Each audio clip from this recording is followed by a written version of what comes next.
সবাই খুব ভালো আছেন। আল্লাহ আপনাদের সবাইকে খুব ভালো রাখুক সে দোয়া করি। আজকে আমরা আবার আমাদের ইনডেক্স নিয়ে আলোচনা করব।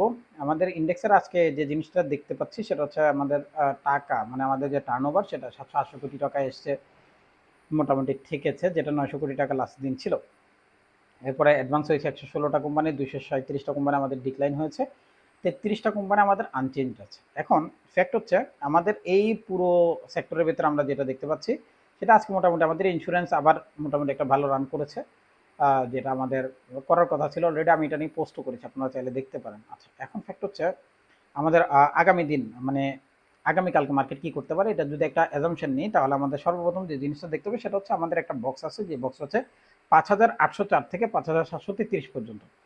এখন এই যে বক্স, এই বক্সে এটা কি, এটা একটা সাপোর্ট, আমাদের রানিং সাপোর্ট, এবং আমাদের মেজর এই সাপোর্টের ভেতরে, মানে এই বক্সের ভেতরেও আরেকটা সাপোর্ট আছে। এটা সাপোর্ট বলবো না, আমরা ভাইস ভার্সা লেভেল বলবো, যেটা হচ্ছে 5766। এখন এই 5766 পর্যন্ত যদি মার্কেট নিচে আসে, আমি অনেক বেশি অবাক হব না। প্রথম গেলে এটা পার্ট। সেকেন্ড পার্ট হচ্ছে আমাদের যে লাস্ট লো আছে সেটা হচ্ছে 5733। এই 5733 থেকে 5708 ভেতরে যে লেভেলটা, এটা আমাদের মূল আপাতত টার্নিং এর জন্য এরিয়া হিসেবে কাজ করবে। চলেন, এটা আমাদের ডেলি এর ক্যান্ডেল, যেটা আমাদের, আমি যদি একটু আপনাদেরকে দেখাই, এই ধরনের হয়েছে, যেটা প্রথমে বাই ছিল, বাইয়ের পরে সেলে এসেছে। এখন আমরা যদি 15 মিনিটের চার্টে যাই, সেক্ষেত্রে আমরা একটা জিনিস দেখতে পাবো, সেটা হচ্ছে প্রাইজের দিকে যদি তাকাই তাহলে আমাদের এখানে কি দেখাচ্ছে। সর্বপ্রথম আমাদের যে জিনিসটা দেখতে পাবো সেটা হচ্ছে এখানে একটা হাই আছে। এই হাইটা কত? এইটা। আমি আরেকটু ক্লিয়ার নিই, একেবারে একুরেট প্রাইসটা নেব।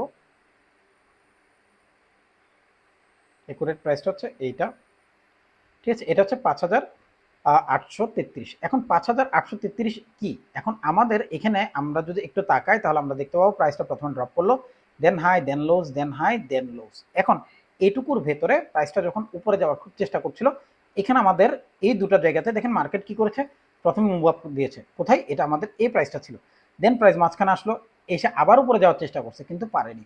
তো আমাদের এখানে আমরা দেখতে পাচ্ছি মার্কেটে একটা আর কিছু হোক না হোক বাই বায়াস ক্রিয়েট হয়েছে, যেটা আগামীকালকে যদি আরেকটু নিচে আসে, অর্থাৎ আমাদের এই যে লেভেলটা 5766 এর লেভেল, এখান থেকে প্রাইস যদি আসে এবং এটাকে ভেঙে যদি উপরের দিকে যেতে পারে, তারপরে আমাদের পুরো এই লাইনটা হয়ে যাবে সলিড একটা লাইন, যেটা আমাদের পরবর্তীতে সাপোর্ট হিসেবে মার্কেটে কাজ করবে। যেটা আমাদের প্রিভিয়াসলি এই অংশটা আমাদেরকে কাজ করে যাচ্ছে 5800 থেকে 5740-এর যে লেভেলটা মূলত সেটা। এখন আগামীকালকে কি করতে পারে? আগামীকালকে মার্কেট প্রথমে উপরে যাবে, উপরে যাওয়ার পরে যদি এটাকে ভাঙতে পারে ভাঙলো, যদি ভাঙতে না পারে সেক্ষেত্রে আমাদের দুটা সিনারিও ক্রিয়েট হতে পারে। ফার্স্ট সিনারিও কি, চলুন আমরা জিনিসটা আবার বুঝি। আমাদের কালকে মার্কেট রেড হবে না গ্রিন হবে সেটা পরের সাবজেক্ট, আমাদের মার্কেট কি করবে সেটা হচ্ছে ইস্যু। চলেন প্রথম আমরা যে জিনিসটা দেখতে যাচ্ছি সেটা হচ্ছে মার্কেট প্রথমে উপরের দিকে যাবে, গেল। এখন গিয়ে যদি 5833-এর উপরে ট্রেড করে খুবই ভালো, তাহলে আমাদের এই পুরো লাইনটা সলিড হয়ে যাবে যে প্রাইস উপরে যাওয়ার পরে এখানে এসে মার্কেট কি করবে, একদম উপরের দিকে যেতে পারে। একটা গেল পার্ট।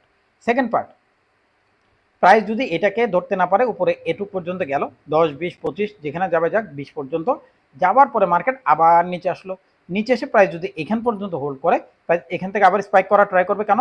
প্রিভিয়াসলি আমরা দেখতে পাচ্ছি এই যে স্পাইকটা দেখতে পাচ্ছি, এই স্পাইক থেকে স্পাইকটা বড়, তার মানে কি পরবর্তী যে স্পাইকটা আসবে সেটা আরো বড় হবে।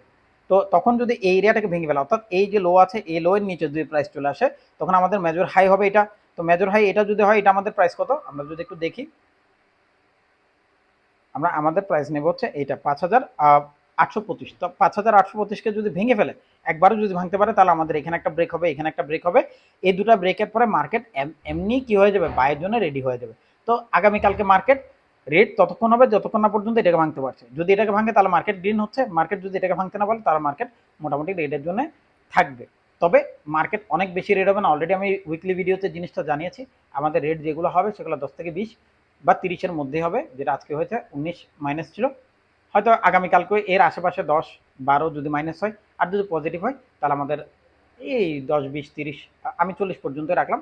40-এর উপরে কালকে রেড গ্রিন হওয়ার কোনো সুযোগ নেই। তবে সেটা শর্তগুলো আগে বলে দিচ্ছি। প্রাইস প্রথমে এই এরিয়াটাকে ভাঙতে হবে। হ্যাঁ, এরিয়া বলতে এই প্রথম 5833 অথবা 5825-এর যে লেভেল, এই দুটো লেভেলের যে কোনো একটাকে ভাঙবে। ভাঙার পরে প্রাইস ড্রপ করবে, তারপরে শুধু বাই হবে। আদারওয়াইজ মার্কেট এটা উপরে যাবে, উপরে যাওয়ার পরে নিচে চলে আসবে, যেভাবে আজকে গিয়েছে। অলরেডি এটা নিয়ে পোস্ট করেছিলাম, আপনারা দেখতে পারেন। থ্যাংক ইউ, সবাই খুব ভালো থাকেন। আল্লাহ আপনাদের সবাইকে খুব ভালো রাখুক সে দোয়া করি। আমার জন্য দোয়া করবেন। আর আমাদের অগাস্ট মাসে আমরা আবার লোক নিচ্ছি, আপনারা চাইলে সেখানে জয়েন করতে পারেন। আজকে আমরা পোস্ট করে দেবো আমাদের ডিটেলস। ধন্যবাদ, সবাই খুব ভালো থাকেন। আসসালামু আলাইকুম।